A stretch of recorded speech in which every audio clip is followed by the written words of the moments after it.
in Town Hall tonight, folks. 60 minutes of fun and music brought to you by Ipana Toothpaste and Salapatica. Ipana for the smile of beauty. Salapatica for the smile of health.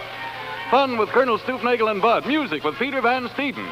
And another big amateur contest. New voices, new music, new fun.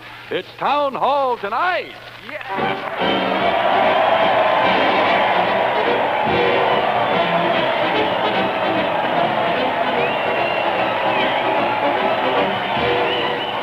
Listen to that. There's an enthusiastic throng following the parade to the old Town Hall tonight, folks. There go Colonel Stoopnagel and Bud leading the march, bounding about like the graceful gazelles they are, throwing bomos to the crowd right and left. It's a big night tonight, so hurry, hurry, hurry. Everybody's going. Everybody's going.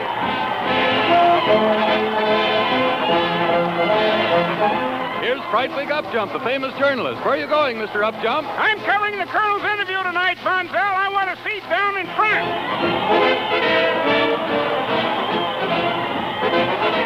Here's Fantastic Whistle. Why aren't you in the hall, Mr. Whistle? I'm supposed to get the final results of the Colonel's campaign tonight. I want a seat way in the back.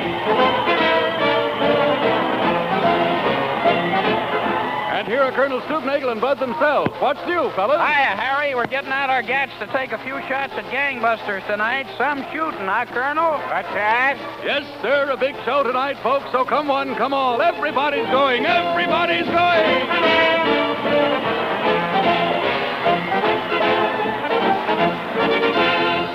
Well, sir, here we are inside the old town hall, all ready to begin the big show. Featuring tonight a scintillating interview with a little man of industry, the final results in the Colonel's campaign, and a Stoopnagel and Bud burlesque of the popular Gangbusters series. But Peter is signaling that he's all set for the overture, and we're off. Bojangles of Harlem. Let it go, Peter!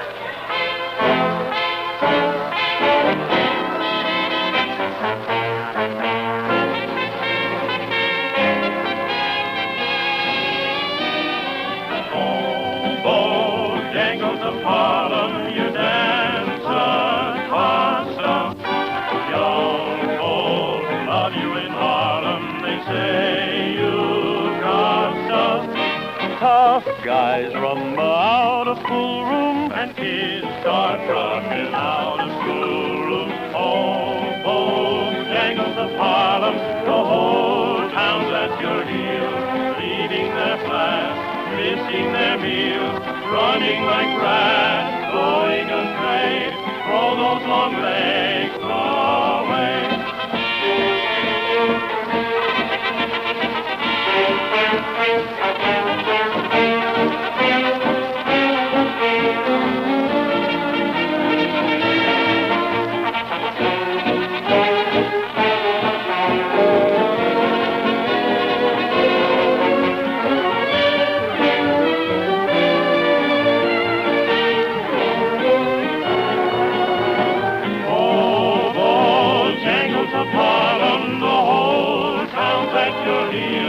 Leaving their class, missing their meals, running like rats, going astray, all those long legs away.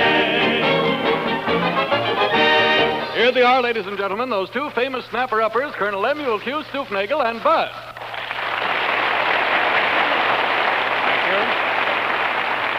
Well, friends, welcome and double welcome and thrice welcome and beyond welcome to Town Hall tonight.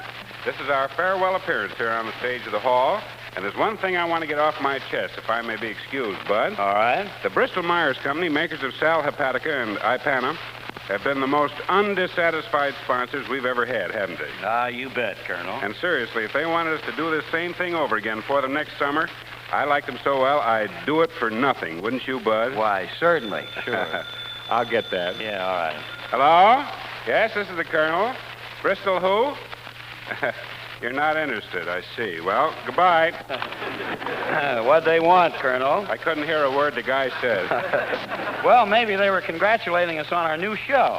New show? Yeah, next Sunday afternoon. On the radio with a sponsor and everything? Well, of course it'll be on the radio, certainly. Goody then. Well, why all the goodies? I've got a radio. I'll listen in. It's a good trick if you can do it. Now, look, Colonel, I wish you'd sort of give us a few of your new inventions and definitions. Boy, I was hoping you'd ask me for those, Bud. I've been working on a thing I call my sub-trailer. Sub-trailer? What's that? Sub-trailer, believe me. Well, it's a sort of a trailer that goes on behind the regular trailer that trails along behind your car when you take a trip and take a trailer along for a trailer trip. You know what I mean? I'm afraid you've caught me in a lie, Colonel. Yes, I know what you mean. What's a sub-trailer for? Well, that's so you can take some other people along with you in it. Oh, I think that's fine. The other people are an invention, too. Oh. Yeah, they're so you can have people along to borrow stuff from and to talk about. I see. That's fine. Then inside of the regular trailer, I have a telephone to save you money. Now, wait just a minute. How can you save money by having a telephone in a trailer? Well, when you think you want to call somebody up, you go ahead and call them up, see? But you can't get them because the phone isn't connected, so that's where you save money.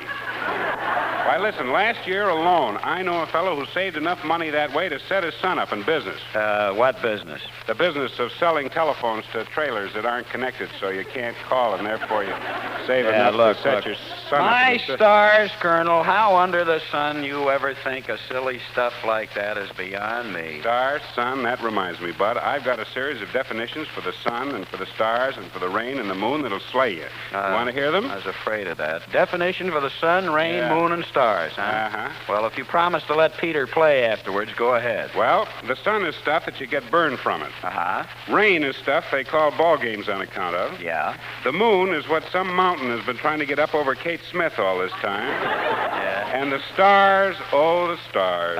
What are they? Stars are things that twinkle, twinkle, little. How I wonder what you.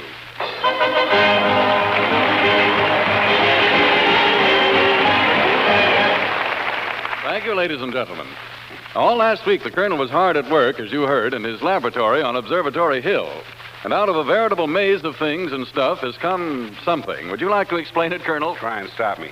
It's an invention for brushing your teeth, Harry. First, you take a nice, new, big, round brush, and you attach it to your typewriter carriage. Then you sit down at the typewriter, press your teeth to the brush, and spell out how many petals has a daisy. The brush moves along, and... Well, Colonel, what's the matter with a toothbrush? Oh, they've been invented? Well, then that takes care of everything. Oh, no. No, not exactly, Colonel. Because, seriously, ladies and gentlemen, just brushing your teeth is never quite enough. You've got to take care of your gums, too.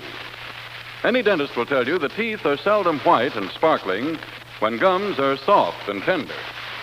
That is the reason so many dentists recommend Ipana toothpaste. Because Ipana not only makes your teeth cleaner and more brilliant, but when used with massage has the extra advantage of helping tone and stimulate your gums. Just do this. Every time you brush your teeth with Ipana, put a little extra Ipana on your brush or fingertip and massage it into your gums. In that way, you'll give your gums the toning and stimulation they need to help guard against serious gum trouble. And at the same time, you'll have cleaner, whiter teeth. So always remember Ipana for the smile of beauty.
Thank you, ladies and gentlemen. That was Peter Van Steeden and the Ipana Troubadours playing Bye Bye Baby.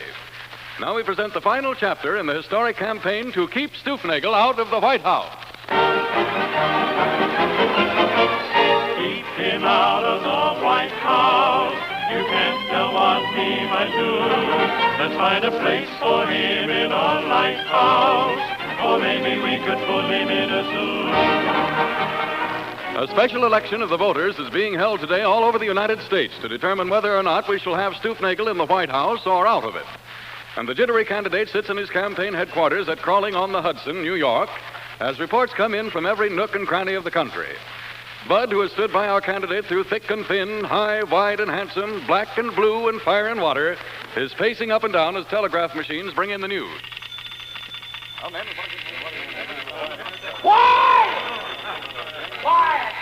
Quiet here. Whatever you're doing, drop it. Nice dropping, boys. Now, in a second or two, we expect a report from California. Stand by. Well, here it is now. San Francisco, California. From 456 out of 200 precincts, final tabulations. Colonel Lemuel Q. Stoopnagle of New York, no vote. Well, congratulations, Colonel. Not a single vote from California. Thank you, Mr. Fiddlestuffer. Thank you. My, but I'm excited. Maybe I won't get into the White House after all.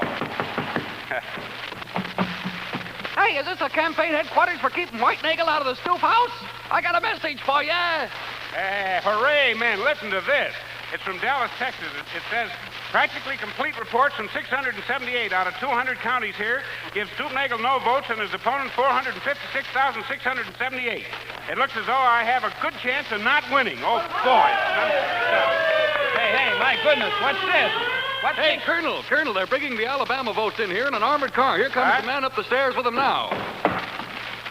Alabama, 24 votes for Underwood. Well, that's fine, boys, but how about Stoopnagle? Who's Stoopnagle?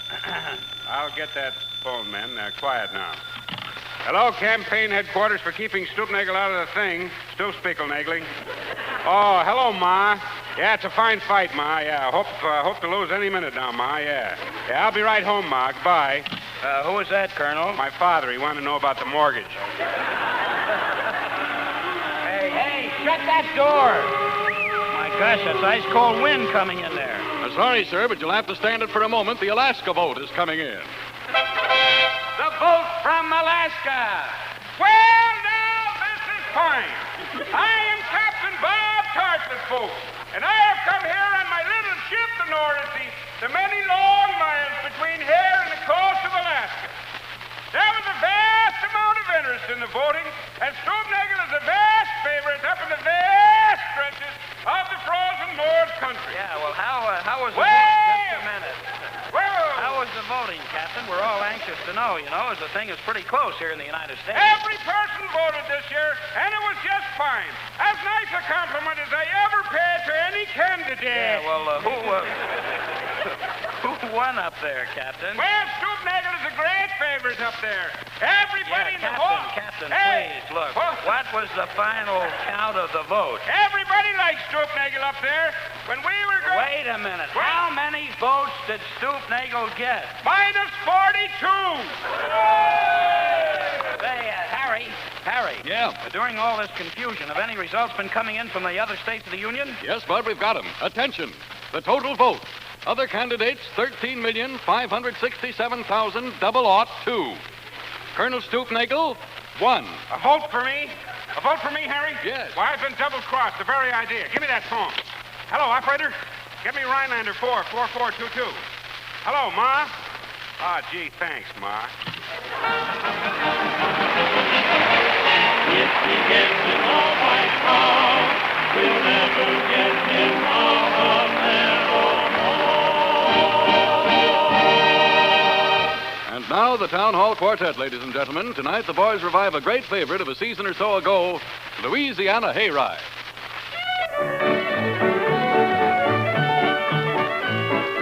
Look for the oyster, die for the clam, now for the home in the happy land. Is everybody here now? Yes, indeed. Well, that being the case, I'll now proceed. What kind of fun does you fancy most? Picnic? No, sir. Oyster supper? No, sir. Strawberry festival? No, sir. What kind of fun does you fancy most? You haven't it yet, but you're mighty close.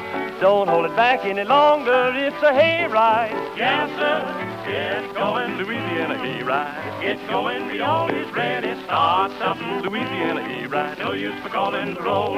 Oh, I like that sport, sitting in the hay, loving it away. Oh, the time is short. Crack your little whip, get your little ship to go. Start something, Louisiana hayride. no fooling, we always happy. Get going, Louisiana hayride. no use for calling the roll. Maybelle, Emmeline, Yeah, yeah. Susan Cannibal, I'm here too. Sambo Washington, That's right here, brother.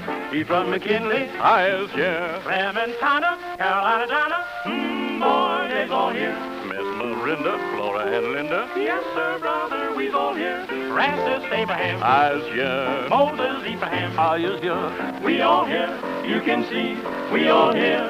So get going, Louisiana oh, hayride. get going. We all is So ready. start something. Louisiana Oh, hayride. no use for calling the roll. Oh, I like that boat sitting in the hay. And loving it away. Oh, For the time is short. crack a little whip and get your little ship to go. So start something, Louisiana hayride. No fooling, we all is happy. Get going, Louisiana hayride. No use for calling the roll. Get going, Louisiana hayride.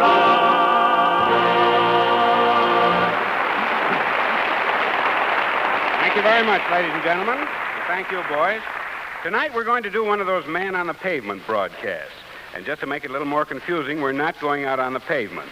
As a matter of fact, we're not even going to ask questions. We're going to let Harry do it. That is, if he's found anyone who'll let him. Have you, Harry? Well, I think I have, Colonel. Mr. Payne, would you mind stepping up to the microphone, please? Right here. Is this all right? Well, that's fine. Now, let's see how good you are on observation. Tell me, are the pupils of most of your friends' eyes blue or brown? Gee, I don't know. Offhand, I'd say blue. I see. Well, would you get mad if I told you they weren't any color? It's the iris that's color. Oh. I didn't make a very good start, did I? Well, it's all in fun. Now, let's see how you are on grammar. What's wrong with this sentence? When you're feeling logy and under the weather, sal hepatica is ideal to take. Well, I don't think there's anything wrong with that. I think it's right. And you'll find countless people who'll agree with you, too, including physicians who've recommended sal hepatica for more than 40 years. Because when you're feeling headachy and under par, two things usually cause it: wastes in your body and acid in your system. And sal hepatica is the mineral salt laxative that not only removes waste from the body, but also helps nature combat acidity. So the next time you feel grouchy and under the weather, remember sal hepatica for the smile of health.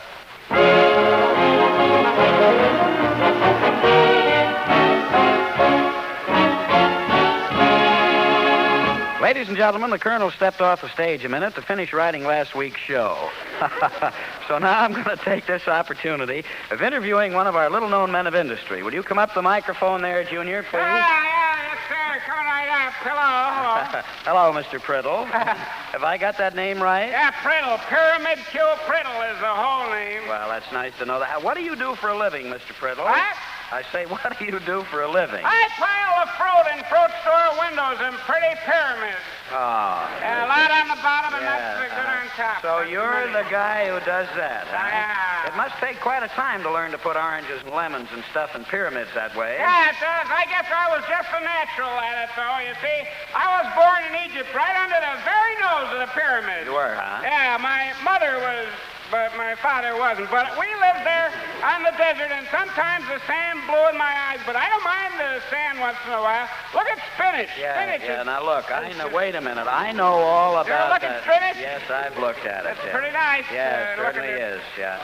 Look, sort of go slowly with it. We want everyone to understand what you're saying. Yeah, I get it. Have you ever been to Egypt? It's nice over there, up the Nile and down in the tombs and stuff. Look, did the Egyptian pyramids make you think of piling fruit in that form? No, they didn't have a thing to do with it. Nothing at all. Glad you spoke about them then. I am too. Yeah. If I were a pyramid and somebody spoke about me, I'd be glad too, because after all, a pyramid can't speak about anybody else, and neither can a sphinx. Most people think that only the Sphinx can say anything, but he's got a good press agent advertising, you know. Yeah, all right, a hen look, cackles and a duck doesn't, but you use the hen's eggs, you don't. Quiet. Nobody uses duck's eggs. Look, let's forget the Sphinx and get back to the fruit piled in pyramid form, shall we? Yeah, well, it was like this. I was putting fruit in the fruit store window, you see.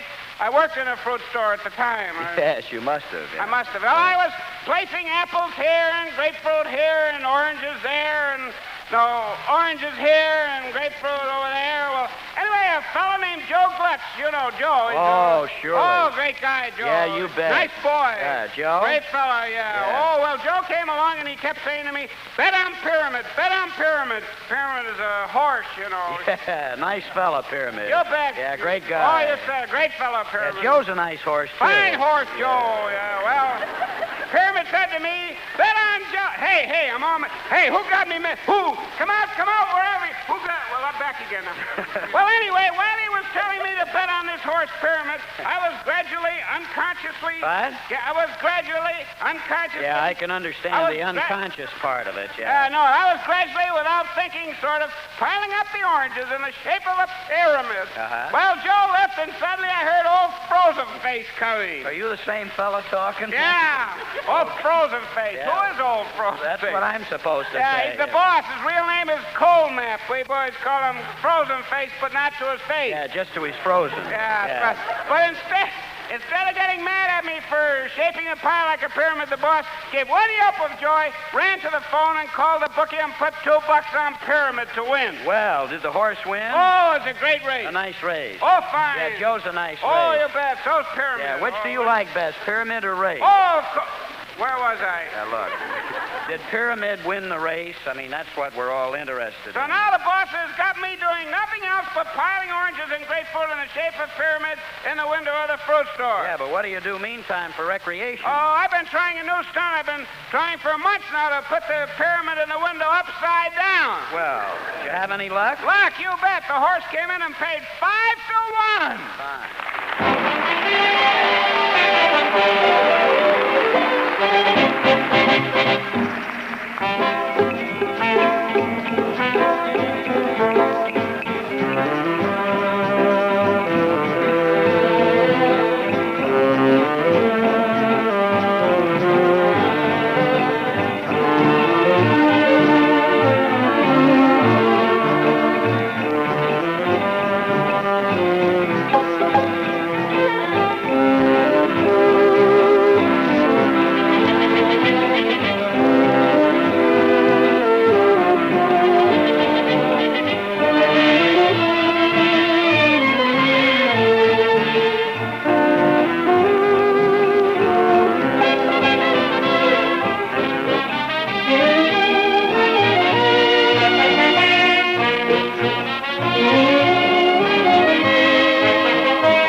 Thank you very much, ladies and gentlemen. That was Peter Van Steeden and the Ipana Troubadours playing Begin the Beguines.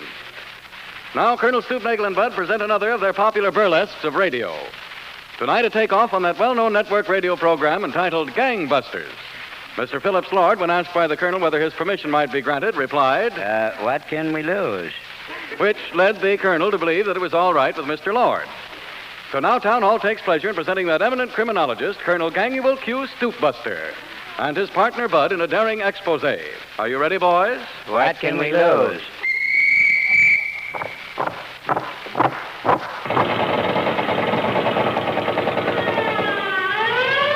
Calling the police, calling the G-men, calling the trains, calling the Army, calling the Navy. Can't you hear me calling Caroline?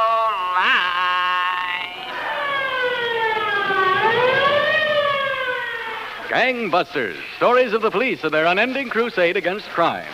Sent to you every whatchamacallit at this time by Parcels Post and sponsored by that superb product, Feuchtboinders, the only oatmeal with the true cornflake flavor. Gangbusters gives you nothing but the truth, the whole truth, and nothing but the truth. No fibbing. No fibbing either. Tonight, Phillips H. Lord will interview Police Chief Timothy Hay of the Puckering Valley Police to get the lurid details on the crime career of the vicious, atrociously horrible person, Bucktooth Thad the Slasher Thorax. But first, just let me tell you a few things about Feuchtboinders. I have asked Mrs. Plush G. Stoker, a housewife, to answer this burning question for us. When you sit down to your breakfast in the morning, what is the first thing you do, Mrs. Stoker? I call upstairs to Plush, my husband, and tell him to get the deuce down to breakfast or I'll brain the son of a gun. Thank you, Mrs. Stoker. Oh, thank you, too. Well, here in the private office of Chief of Detectives sits Police Chief Timothy Hay of the Puckering Valley Police Force. Chief Hay has come by train, bus, airplane, and stagecoach all the way from Puckering Valley, 5 miles up the post road, to review with Mr. Lord the strange and inhuman career of Bucktooth Thad the Slasher Thorax. So, Phil, it's up to you. Thank you, Harry. Thank you, Phil. And thank you for thanking me, Harry. Thank you. Chief Hay, am I correct when I say that Bucktooth was one of the nastiest criminals in the past decade? No, I'd say in the past 10 years. Yes, Mr. Lord, Bucktooth was beastly. He was a nasty man. He was a kidly deller. Deadly killer, huh, Chief? You said it. I said it. Now, look, as I understand it, you first saw Bucktooth, Your elbow off the script. You first saw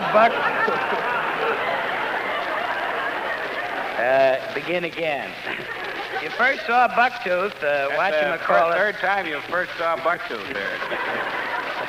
The whatchamacallit Thorax right up in Puckering Valley in 1892. Is that true? Yes, he was just a babe in arms at the time, Mr. Lord. Just a babe. Yeah, he was running around with his gun moll even then. She was a cute little rascal, 4 months old. Well, think of that. Things have happened since then, though, haven't they, Chief? Yes, Mr. Lord, much stuff has passed under the thing since then. Bucktooth Thad the Slasher and his gun moll were planning their career of crime. It was a hot day in August. 2 baby carriages were parked next to each other in the no parking space. The birds were singing overhead. One baby, a boy, was speaking to another baby, a girl, in the next carriage. Go. A goo. A go. A goo-goo. How come you go me like you go? How come you go me like you go? Well, I can see by that, Chief Hay, that things were coming to a pretty pass, even at that early age. A couple of crooners, huh? Then what happened? Well, P.L., we heard nothing until 18 years later. They caught him stealing peanuts from a peanut butter factory. Oh, the old shell game, huh, Chief? Shucks. So, Bucktooth liked peanuts, huh, Chief? So they say. There was a rumor around that he liked pecans, but they found he liked peanut butter. Who's writing your material now, Chief? Well, it was in a peanut butter factory. Bucktooth and his pal were at the cash register when suddenly... Well, go ahead.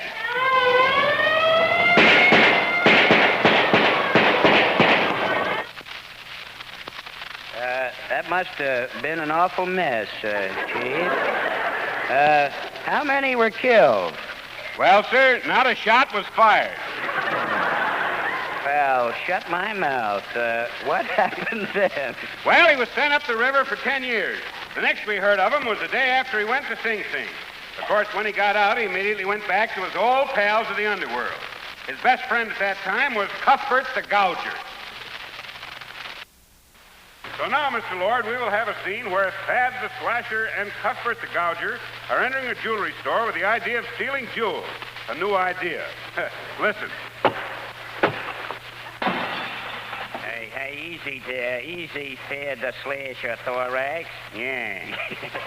Do you want the whole neighborhood to hear us?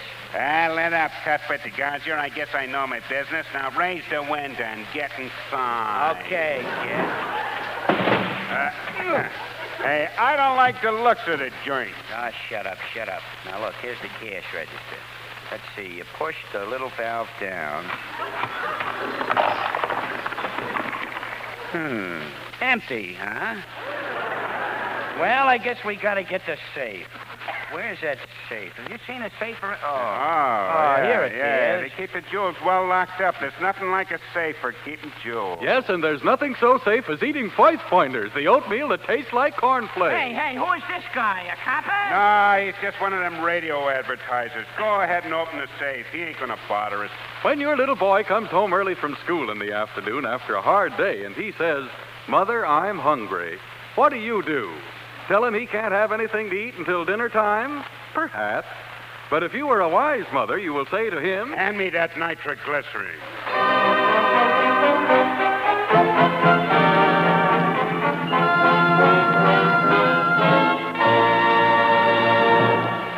Is that the end, Chief? Yes, that's the way it was told to me.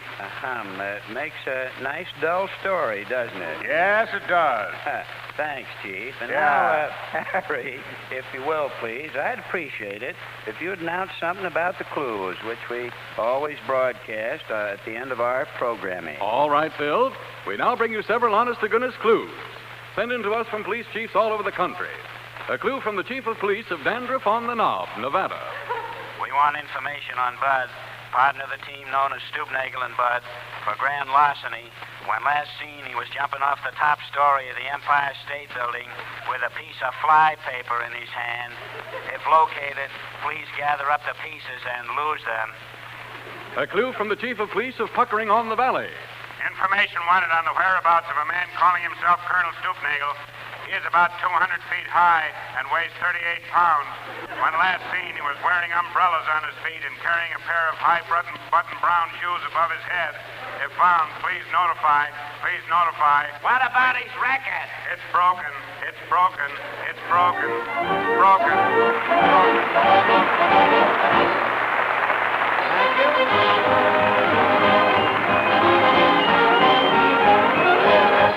Thank you, ladies and gentlemen. Thank you very much. Oh, Harry. Yes, Bud. Say, since Fred Allen will be back next week, and since this is the last time we'll be on this program with you, the Colonel and I want to know if you'll do us a little favor, will you? Why, certainly. What is it? Well, will you give us something to remember you by? You bet I will. What do you want? Well, one more talk about Ipana toothpaste. All right, boys. Ladies and gentlemen, always remember that Ipana is more than a toothpaste. Because when used with massage, Ipana also helps to tone and stimulate your gums.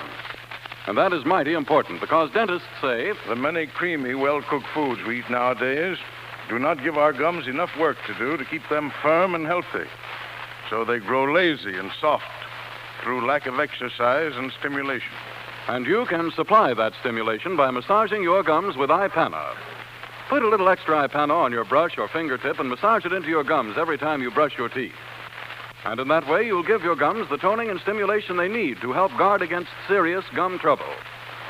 You'll have healthier gums, brighter teeth, and a more attractive smile if you'll always remember Ipana for the smile of beauty.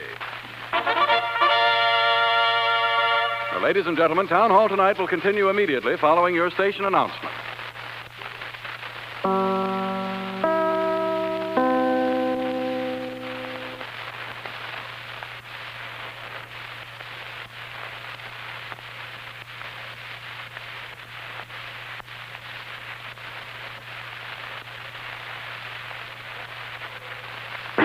The Town Hall Amateur Contest.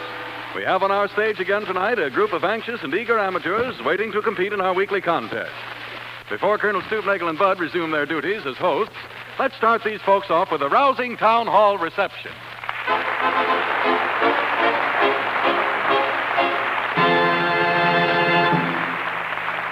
Now, as usual in the proceedings of our contest, you and our studio audience will act as judges. Your applause, which will be recorded on our sound recording machine, will decide the winners of the first prize of $50 in cash and the second prize of $25 in cash. Now, here's Bud to introduce our first guest of the evening. Thank you, Harry, very much. First tonight, before us here in Town Hall, a young man from New York City, Bernie Kay. How are you, Bernie? How are you, Bud? Well, welcome to Town Hall. I understand that you're an impersonator. That's right. And your nickname is Fats, huh? Right. Okay. Well, Bernie, I want you to meet my partner over here. He's a little Fats, too. You know. I'm the muscular one. Yeah. Well, Fats, listen, before we start, of course, I'm not going to say anything tonight. This is the last night we're on here. I'm not going to say a thing about the fact that we still believe that people have more fun than anybody, because I got a letter from my sister, and she said we use it too much, see, so I can't say it anymore. But this is the last time that we have these amateurs with us, and we do say goodbye with regrets. And in case anyone listening in doesn't know what goodbye means, goodbye is what if you're just getting somewhere, hello is better than. Oh, dear. No, I purposely didn't make that very funny because Fred Allen gets on next week, and, you know, we don't want to be too hard to follow. Well, Fats, here we are back to you again after that funny stuff. Tell me, where do you come from, please? Well, I was born in Rockaway Beach, Long Island. Well, that's a nice place to be born in. Mm-hmm. Fred Allen was born... No, he wasn't either. He wasn't born over there. What did you used to do? What was your business? Well, I got out of high school, and I went to work in a fur house. Fur house? What Yeah. kind of fur? What Skunk? kind? Skunk? Well, mostly. Mostly skunk and probably a little mink and a few other things, huh? Sable. Did you ever do anything else? Weren't you in the fruit business or something at one time? Well, Just once. in a small way? Yeah, during the summer. That's so? I lugged onions. Lugged onions, huh? And you got tired of doing that, huh? Well, you have some of your families in the show business, too. Isn't that true? Well, in a way, yes. You have I have a cousin who's a master of ceremonies in Jersey, That's so? and another cousin of mine is connected with RKO. Oh, really? Booking offices. Oh, that's grand. Well, now, Bud, you come and take Bernie and ask him what he's going to sing and stuff. Will Yes, yes, sir, Colonel. Well, Bernie, I understand that you're to... Quiet, Astaire, quiet.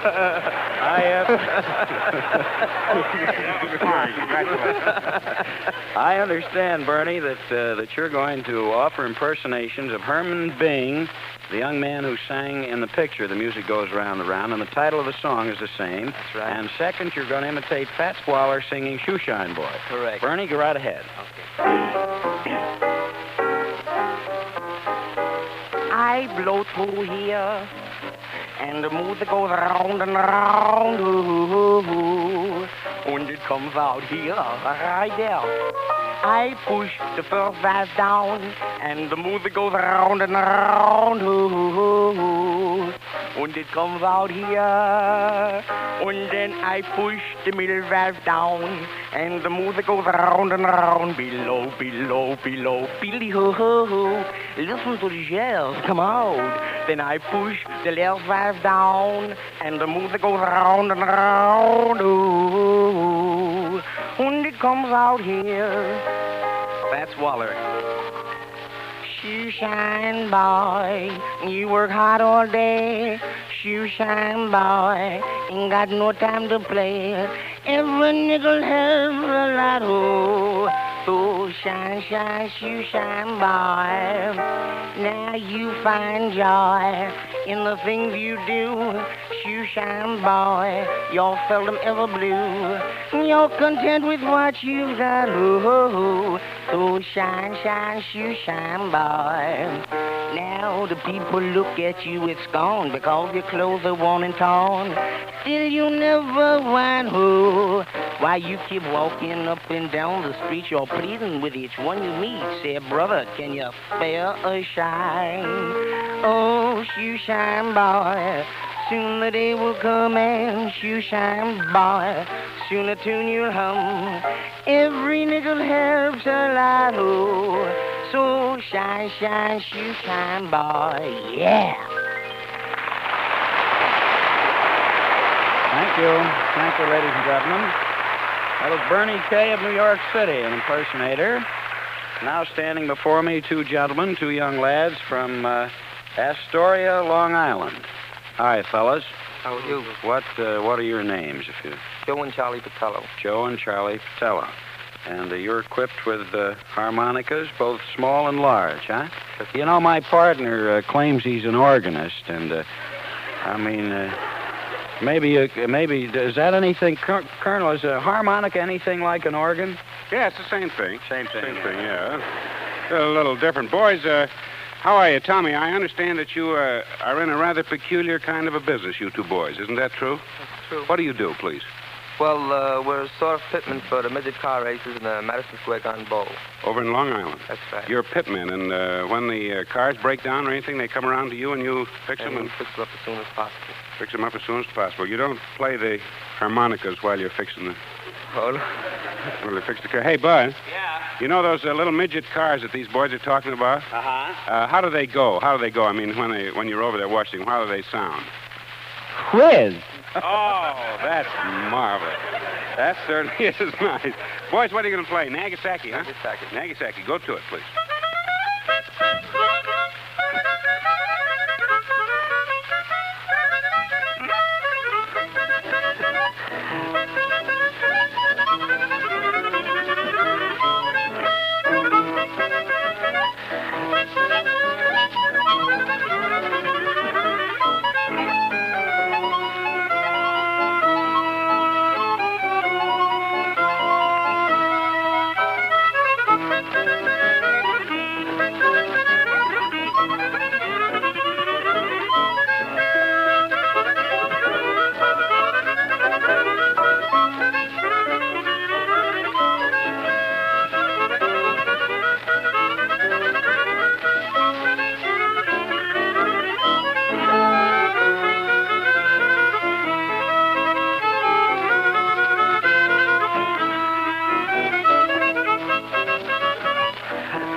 Thank you very much.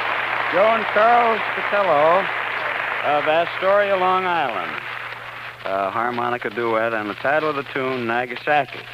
Now we have two people standing before us here in Town Hall. A young lady by the name of Jane Thompson, who comes from the Bronx, and a boy by the name of Robert Warren. Incidentally, Robert is a composer, and I believe tonight that he's going to accompany Miss Thompson, and Miss Thompson is going to sing one of Robert's songs. Welcome to Town Hall. I understand you're from Brookline, Massachusetts originally. Right. Well, it's nice having you here. And Miss Thompson was born in the Bronx. Mm-hmm, that's right. Well, it's nice having you both. Colonel, come in and meet a couple of nice people here. Hello, nice people. How are you? We're glad to see you here. Bob, I just want to ask you a couple. You don't mind if I call you Bob? I just want to ask you a couple of questions. You come from the Bronx and stuff. Where'd you go to college, please? I went to Dartmouth. To Dartmouth, huh? Yes. Graduated when? 36. 1936. I have a brother, Horace Stupnagel. Yes, he went there. He went to Dartmouth. He was the class of 23. Captain of the swimming team. Captain of the swimming team. Yeah, I don't know if he's still there or not. I'm not sure. Well, tell me, have you composed any others besides the one you're going to play tonight? Well, yes. A few more or less. Did you? Would you want to mention any of them, or would you rather just play the one you're going to do? No, I'd just rather play that. All right, you're going to play, and the young lady's going to sing. Yes. All right, go. What's the title of that, Robert? The title is Get Off My Mind. Get Off My Mind. You go right ahead. Robert's going over to the piano now. Robert Warren playing his own song, and Jane Thompson singing. All right. Someday I'd like to fall in love with someone who believes that love is not just a game, a temporary flame. You seem to think it's quite a sport, and I know that you're just the sort who'd play around until you found another heart to start in breaking. Get off my mind. before I find that I'm a fool in love. Lord above would never let me be with you on my mind. Stay away from me, for I can see that I'm inclined to fall, and that all would be just misery with you on my mind. You're the one who have your fun when you are through with me, and you're the sort who tell me so, and then one day you'd run away, get off my mind, and stop reminding me that love is sweet. I'm discreet, and that's the reason I say get off my mind. Thank you very much. Thank you. That was Jane Thompson and Robert Warren. Robert's own composition, Can't Get You Off My Mind. All right. Now we really have quite a thing here, ladies and gentlemen. Quite a thing. Incidentally, all the way from Bermuda. Is that right? Yes, sir. And your names, please. Arthur Smith. Arthur Smith, and yours? May Smith. May Smith. Brother and sister, huh? Yes, sir. And from Bermuda? Yes. And when did you get up from Bermuda? Well, about 6 weeks ago. About 6 weeks. You didn't by any chance, when you were in Bermuda, see anybody with the name of Sylvester Weaver wandering around down there, did you? No, I never. Well, we have a production man on our show here. He spent his vacation down there at a place called the Coral Island Club. Do you know where the Coral Island Club is? Yes, sir. Did you ever go over and have fun over there? Yes. Do you know the boss of the place, Jack Green? His real name is Jack Peacock Green. Yes, you know it. You do, huh? Mm-hmm. Well, that's the Colonel. Yeah. They know Jack Green from Bermuda. They do. Too. The Yeah. Coral Island Club, huh? Yeah. Boy, can we go there free?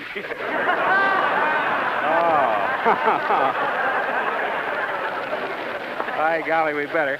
Just want to tell you, ladies and gentlemen, that these two little folks we have here, are you brother and sister? Yes, sir. Brother and sister, two little colored folks, and very cute. The little girl has a little pretty little pink dress on, and the little boy's all dressed up in long trousers and a bow tie and everything else. And they're going to dance. What are you going to dance? What kind of a? What are you going to do? What's the name of your song? Let yourself go. Let yourself go. All right, now go right to it.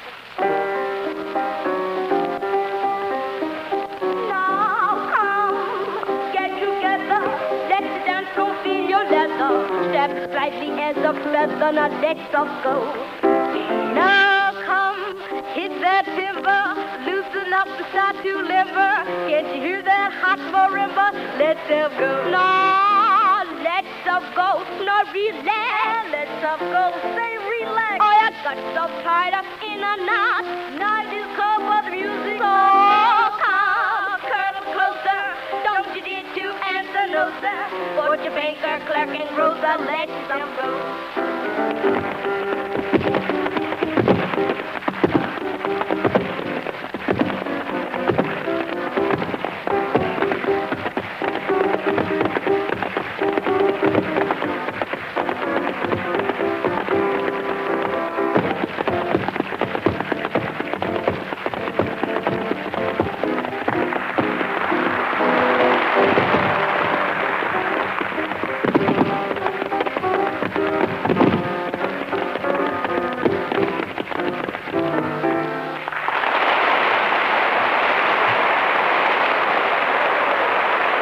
Thank you. Thank you very much. Little colored girl and boy from Bermuda, dancing and singing Let Yourself Go. Now coming up from Union City, New Jersey. Well, good old New Jersey. That's my home state. Yeah, Union City's the honor city tonight, too. I want to say. Harry Steiner. Harry, welcome to Town Hall. Thank you. A baritone. Incidentally, that reminds me, sitting out in the audience is a very, very dear, an old friend of mine who comes from Asbury Park, New Jersey, and he's a baritone, too. Bill Jordan. He's sitting out in the audience, so I want you to do a good job because he likes baritone singers. He's quite a singer. Colonel, come in and meet somebody from my home state here. Hello, somebody from his home state. How do you do? Oh, yeah, Jersey, huh? Right. Well, you know, Bud and I are going down to Atlantic City next week for some party given by the governor, or is that for the governor? Maybe it's, I'm not quite sure whether it's for him or given by him. You're not, eh? No. Oh, gee, I don't know what I'm going to do. I'm mixed up with this. We don't know who It's for Hoffman, though. For Hoffman. All right, well, what's that got to do with this fellow's going to sing? Nothing. Well, Hoffman's the governor in New Jersey, that's all. Oh. Well, all right. He's a governor. What's he going to sing? Well, look, Harry, what are you going to You know, we don't want to make this too funny, you know. Don't worry, we're not. Harry, what are you going to sing, huh? One Alone. One Alone. Harry Steiner of Union City. All right, you go right ahead.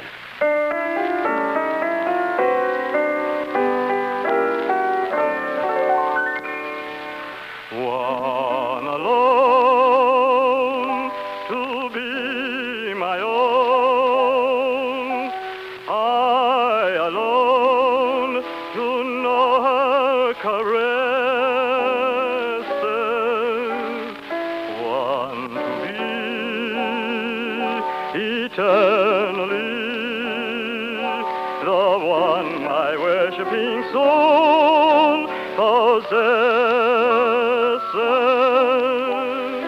At her call, I'd give my all my life and all my love, and you'll ring. This would be a magic world to me if she were mine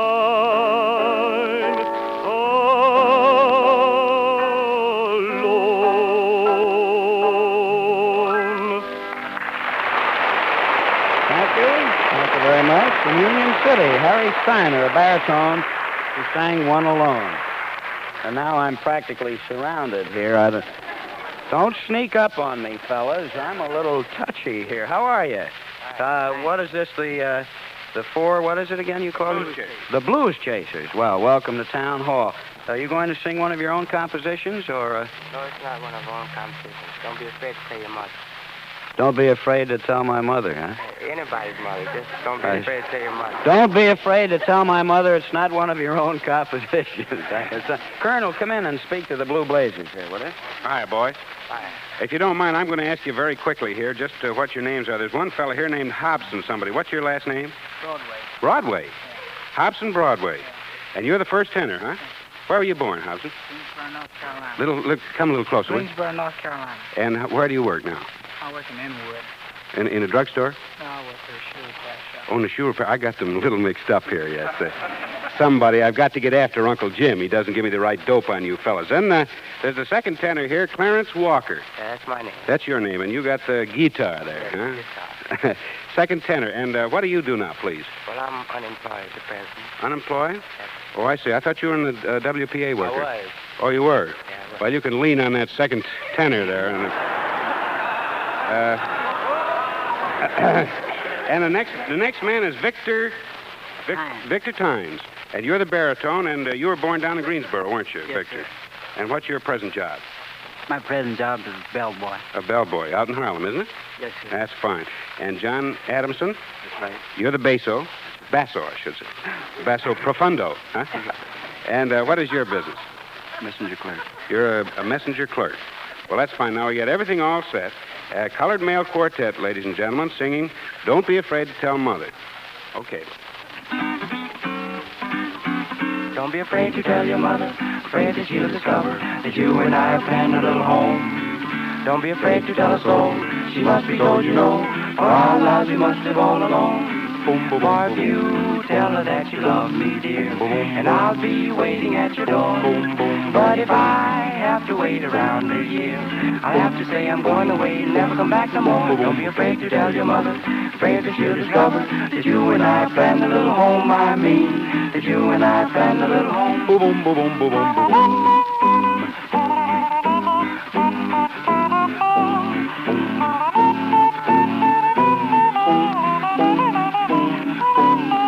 If you just tell her that you love me, dear, and I'll be waiting at your door.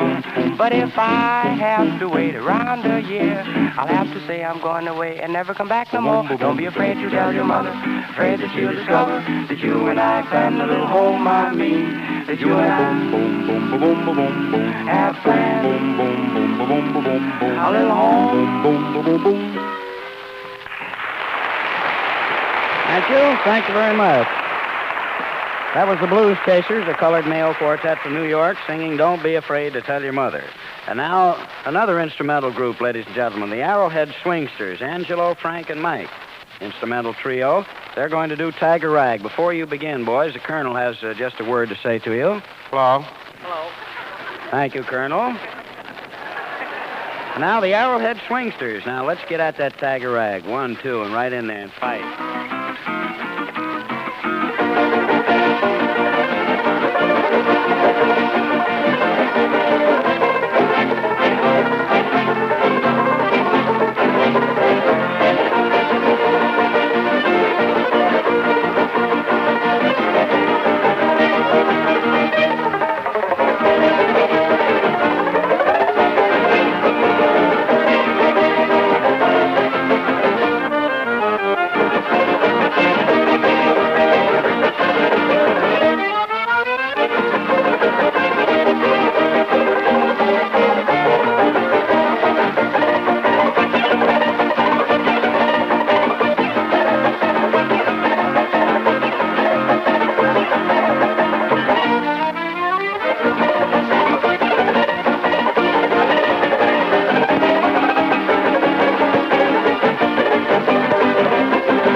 Swingsters, ladies and gentlemen, instrumental trio playing Tiger Rag. That concludes our amateur contest, ladies and gentlemen. And now, if you'll excuse the Colonel and me, we'll go over to the recording machine and get the results of your applause. Say, wait just a minute, boys. Before you do, I just want to tell you how much fun it's been working with you on these programs. And speaking for Bristol Myers, our sponsors, I want to thank you with all sincerity for every hour of smiles you've brought us during the summer. We all hope your new series of broadcasts will be the most successful you've ever had. And, ladies and gentlemen, may we also thank you for remembering the two products that have made every one of these programs possible. Ipana toothpaste for the smile of beauty, Sal Hepatica for the smile of health. Ipana, Sal Hepatica. All right, now, have you fellas got the results ready, or are you ready? Well, here they are, Harry. Ladies and gentlemen, our applause meter shows that your applause has been heaviest for the acts that have been called back to the stage. Now, as we call the names of these contestants, Harry will hold his hand over their heads, and you may applaud once again for your choice. Proceed, Bud, please. Well, friends, Colonel, too, we have quite a surprise tonight. We have a triple tie. A triple tie. A triple tie. So will be a little tough picking, I suppose. But here we go. First, from the Bronx, New York, the impersonator who did The Music Goes Round and Round and Shoeshine Boy, Bernie Fats K.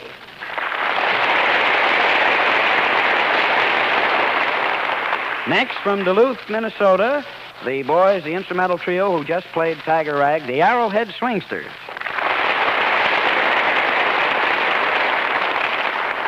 And all the way from Bermuda, the brother and sister who danced and sang Let Yourself Go, May and Arthur Smith.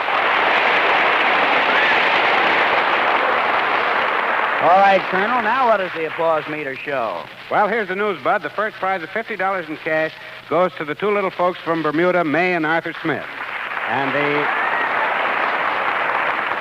the second prize of $25 in cash goes to Bernie Fats K. Congratulations to both of you. Hold it just a minute, Peter, please. Ladies and gentlemen, Stoop, Nagel, and Bud have an announcement to make about their town hall show next week. All right, boys, what you doing for next week? Oh, boy, are we going to have a terrific show on Town Hall next week, huh, Colonel? Yes, sir, the best show in months. Well, it sounds swell, fellas. What is it? Fred Allen will be back. And so we close the town hall doors on the final show of the summer series in which Stoop, Nagel, and Bud added so much to our hour of smiles. Join us again next week when Fred Allen returns for more hours of smiles in the old town hall.